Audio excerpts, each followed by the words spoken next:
Hi everybody, welcome to రంగుల పుట్ట. ఈరోజు మనము అన్బాక్సింగ్ వీడియో చేయబోతున్నాము. ఇందులో మనకి జ్యువెలరీ సెట్ అనేది నేను ఆర్డర్ చేశాను. ఇది మీషో నుండి నేను పర్చేజ్ చేశాను. 212 రూపీస్ వర్త్ జ్యువెలరీ సెట్. ఇది కలర్ వచ్చేసి mint green colour jewellery set. ఇది నాకు చాలా బాగా నచ్చింది. ప్లస్ నాకు ఒక శారీ ఉంది, మ్యాచింగ్కి పేర్ అవుతుందని తీసుకున్నాను. ఇందులో 2 కలర్స్ ఉన్నాయి ఆప్షన్స్. ఒకటేమో పింక్ కలర్, ఇదేమో మింట్ గ్రీన్ కలర్. మనకి పిక్ చూపిస్తేనేమో డార్క్ కలర్ ఉంటుంది మనకి మీషోలో, కాకపోతే చాలా లైట్ కలర్ ఉంది. నాకు ఇందులో బాగా నచ్చిన థింగ్ ఏంటంటే ఇయర్ రింగ్స్ అయితే చాలా స్టైలిష్గా ఉన్నాయి. మనము వేసుకున్నప్పుడు కూడా లుక్ కూడా మొత్తం చేంజ్ అయిపోతుంది ఇయర్ రింగ్స్ తోటి.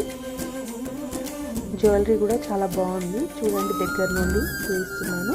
కాకపోతే లైట్ కలర్ ఉంది. ఓవరాల్గా అయితే ప్రోడక్ట్ అయితే చాలా బాగుంది. Thanks for watching.